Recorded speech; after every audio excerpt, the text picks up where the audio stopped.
Hello दोस्त, मैं हूं मास्टर जी और आज हम डिस्कस करने वाले हैं कि इलेक्ट्रिक पोटेंशियल इन्फिनिटी पर कितना होता है। इलेक्ट्रिक पोटेंशियल इन्फिनिटी पर कितना होता है। बताया जाता है कि वो जीरो होता है, तो काफी सारे बच्चों के मन में डाउट होता है कि इलेक्ट्रिक पोटेंशियल इन्फिनिटी पर जीरो क्यों मान के चलते हैं या कैसे होता है। तो आज हम यही डिस्कस करेंगे कि इलेक्ट्रिक पोटेंशियल इन्फिनिटी पर जीरो कैसे होता है।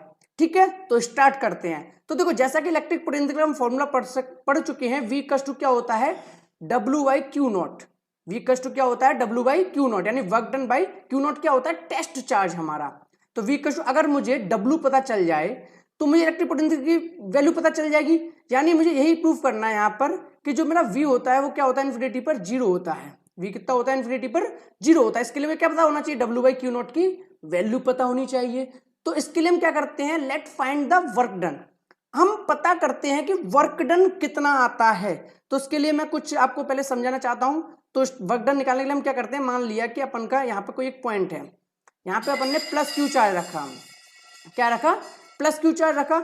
यहां से मान लो अपन आर डिस्टेंस पर एक पॉइंट ए है जहां पर कि इलेक्ट्रिक पोटेंशियल निकालना है क्यू चार्ज की वजह से। तो हम पढ़ चुके हैं क्यू चार्जेस के आसपास इसका इलेक्ट्रिक फील्ड होगा।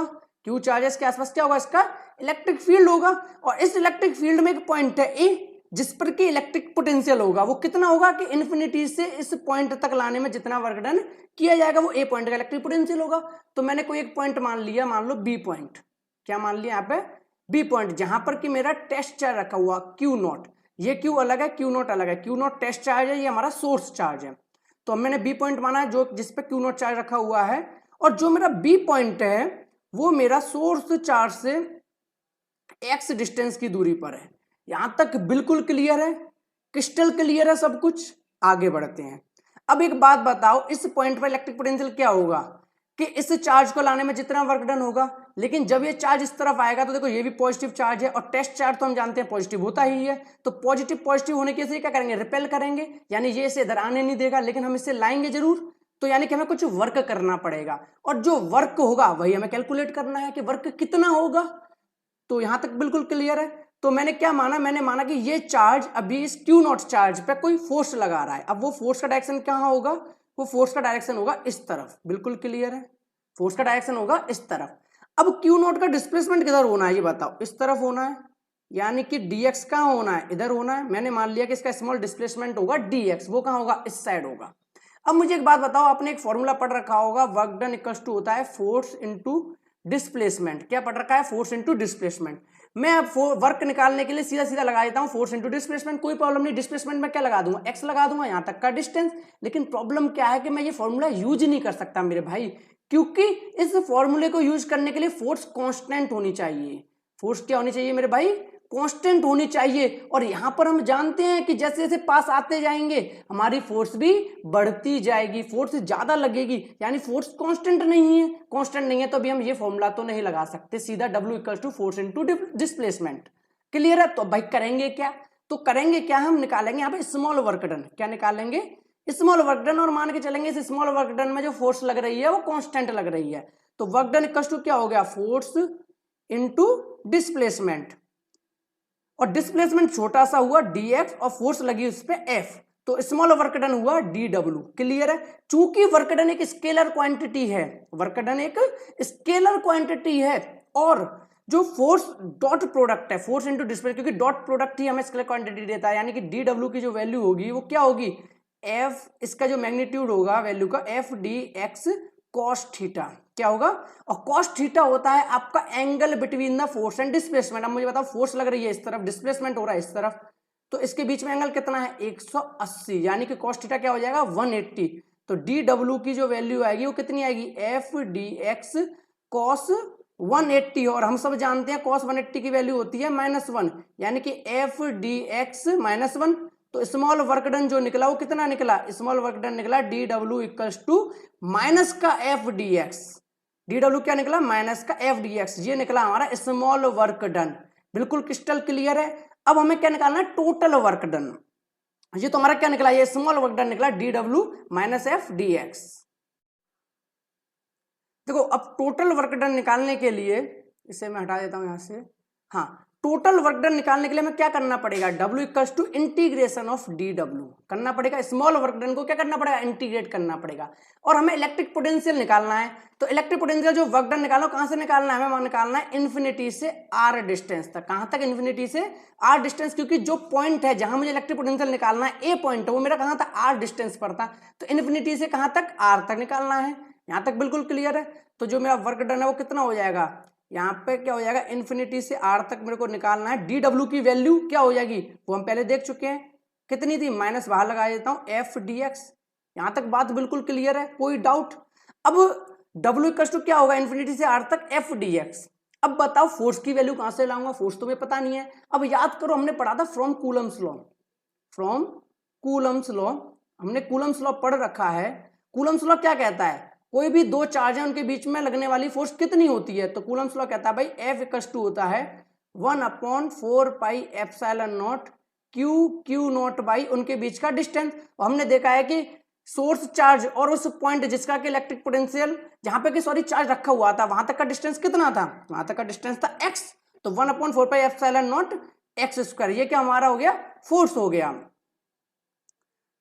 तो इस वाले फोर्स की वैल्यू उठाकर हम कहां लगा देते हैं, वर्क डन में लगा देते हैं। तो जो अपन का वर्क डन है वो कितना हो जाएगा, वर्क डन इक्वल्स टू हो जाएगा हमारा, तो F की जगह पे 1/4 पाई एप्सिलॉन नॉट, तो 1/4 पाई एप्सिलॉन नॉट और अपन का Q not by x square, Q not by x square, यहाँ पे क्या हो गया dx। अब ये हमारा हो गया वर्क डन, ठीक है। अब मुझे एक बात बताओ, dx किसका है, कंपोनेंट x का, Q नॉट क्या है, कांस्टेंट, Q और 1/4 पाई एप्सिलॉन नॉट भी कांस्टेंट है, तो ये सारी चीजें क्या होंगी, बाहर आ जाएंगी। तो यहाँ से जो W की वैल्यू है, जो W की वैल्यू है वो कितनी हो जाएगी, 1/, यहाँ पे नेगेटिव साइन चला आ रहा है, ठीक है, क्योंकि ऊपर भी था, तो 1/4 पाई एप्सिलॉन नॉट हमारा आ गया बाहर, जो कि नेगेटिव है, अंदर हमारा रह गया, ये भी आ गया बाहर, Q नॉट अंदर रह गया 1/x स्क्वायर dx। यहां तक क्लियर है, यहां तक कोई डाउट। और ये अपन का इंटीग्रेशन कहां से चल रहा है, इन्फिनिटी से लेके R तक, इन्फिनिटी से लेके R तक, बिल्कुल क्लियर है भाई, कोई डाउट, आगे बढ़ते हैं, ठीक है। तो यहां तक अपन का हो गया। अब हमें 1/x स्क्वायर का क्या कर लेना, इंटीग्रेशन। इंटीग्रेशन आप लोगों ने पढ़ रखा होगा, नहीं पढ़ रखा होगा तो अभी समझ लो, वरना तो आपको आना ही चाहिए, ये तो आपके लिए जरूरी है। तो देखो, अब मुझे एक बात बताओ, अपन का क्या आया, W इक्वल्स टू माइनस का Q not by 4 pi epsilon not आया। इंटीग्रेशन किसका है, इन्फिनिटी से R तक x 1/x स्क्वायर का, इसे क्या लिख सकता हूं मैं, x की पावर -2 लिख सकता हूं, कोई डाउट, x की पावर -2। तो W इक्वल्स टू कितना होगा, माइनस का Q not upon 4 pi epsilon not, कहां तक है इंटीग्रेशन, इन्फिनिटी से लेके R तक। अब x की पावर n का इंटीग्रेशन पड़ा होगा, x की power n+1 divided by n+1, यानी x की पावर -2 + 1 डिवाइडेड बाई -2 + 1, ठीक है। वैसे ये स्टेप मुझे नहीं करना चाहिए, लेकिन फिर भी मैंने कर दिया, अगर आपको इंटीग्रेशन नहीं आता है तो। माइनस का Q not upon 4 pi epsilon not बाहर है, और ये कहां चल रहा है, इन्फिनिटी से R तक। तो ऊपर क्या बचा, x की पावर -1, नीचे क्या बचा, -1 dx, ठीक है। तो यहां से जब इंटीग्रेशन हुआ तो माइनस का Q not upon 4 pi epsilon not, ठीक है, और इसका इंटीग्रेशन कितना हो गया, ये हमने इंटीग्रेट कर दिया है, तो ये कितना हो गया, -1/x। और कहां तक है लिमिट इसकी, इन्फिनिटी से R तक। यहां तक बिल्कुल क्लियर है, ठीक है भाई। तो यहां तक अपन का हो गया। अब हम क्या करते हैं, R और इन्फिनिटी की वैल्यू पुट कर देते हैं, तो W इक्वल्स टू क्या हो जाएगा अपन का, Q not upon 4 pi epsilon naught, यहाँ पे वैल्यू पुट कर दो तो 1/r, यहाँ पे माइनस चला आ रहा है, 1/r माइनस का माइनस तो कट ही चुका, क्योंकि अंदर भी माइनस था, बाहर ही माइनस था, तो माइनस माइनस कट गया, तो 1/∞, ठीक है। तो W equals to Q not upon 4 pi epsilon not 1/r, और हम जानते हैं कि 1/∞ की वैल्यू क्या होती है, 0। तो यहां से वर्क डन कितना निकल आया, मेरा वर्क डन निकल आया Q not upon 4 pi epsilon not 1/r, ये इक्वेशन 2। यहां तक बिल्कुल क्लियर है मेरे भाई, वर्क डन कितना निकला, Q not 4 pi epsilon not 1/r। इसी वर्क डन को उठा के हम लगा देते हैं अपनी इक्वेशन 1 में, जहां पर हमें वर्क डन चाहिए था, ठीक है। तो देखो वर्क डन चाहिए था हमें, तो वर्क डन तो हमें पता चल चुका। अब हम जानते हैं इक्वेशन 1 क्या कहती थी, V equals to W/Q not, यानी कैसे ही वर्क की वैल्यू पता चल जाए। अब हमें वर्क की वैल्यू पता चल चुकी, तो V इक्वल्स टू वर्क की जाए, उसकी वैल्यू लगा देते हैं। वर्क की वैल्यू क्या आई, Q not upon 4 pi epsilon not 1 by R, यानी 4 पाई एप्सिलॉन नॉट आर आई। ये तो W की वैल्यू है divided by Q not, Q not से Q नॉट कट गया, यहाँ से V की वैल्यू कितनी आई 1/4 pi epsilon not Q by R. यहां तक बिल्कुल क्लियर है, यानी कि किसी भी पॉइंट पर जो कि r दूरी पर हो वहां पर इलेक्ट्रिक पोटेंशियल कितना होता है 1/4 pi epsilon not Q by R. तो ये आपका डेरिवेशन हो गया electric potential due to a charge point, ठीक है। लेकिन हमारा क्वेश्चन ये नहीं था कि electric potential due to a charge point कितना होता है, हमारा क्वेश्चन था कि इलेक्ट्रिक पोटेंशियल इन्फिनिटी पे 0 क्यों होता है। तो इन्फिनिटी भी कोई एक पॉइंट ही है मेरे भाई। अगर इलेक्ट्रिक पोटेंशियल किसी के पॉइंट पर निकालना है जो कि r डिस्टेंस पर है, तो क्या करोगे 1/4 pi epsilon not Q by r लगाओगे। कोई डाउट यहां तक बिल्कुल ना भाई। अब r कितना है हमारा, आप खुद कह रहे हो कि जो डिस्टेंस है वो कितना है, इनफाइनाइट पे है। r क्या इनफाइनाइट वैल्यू पुट कर दो लो मेरे भाई। तो v equals to 1/4 pi epsilon naught, यहाँ पे q लगा दो और 1 बाई आर। अब r आप खुद ही कह रहे हो भाई इन्फिनिटी पर है, तो जो v की वैल्यू है मैं यहां कर देता हूं। v की वैल्यू कितनी आ जाएगी Q/4 pi epsilon naught into, अब r क्या है इन्फिनिटी, यानी 1 बाई इन्फिनिटी, और 1 बाई इन्फिनिटी क्या होता है 0, यानी v equals to Q/4 pi epsilon naught into 0। अब किसी भी चीज का 0 से मल्टीप्लाई करो क्या हो जाती है 0, यानी v इक्वल्स टू कितना आ गया 0, यानी इलेक्ट्रिक पोटेंशियल इन्फिनिटी पे कितना होता है 0 होता है।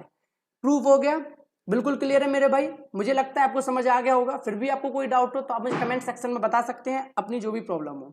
Okay, thank you.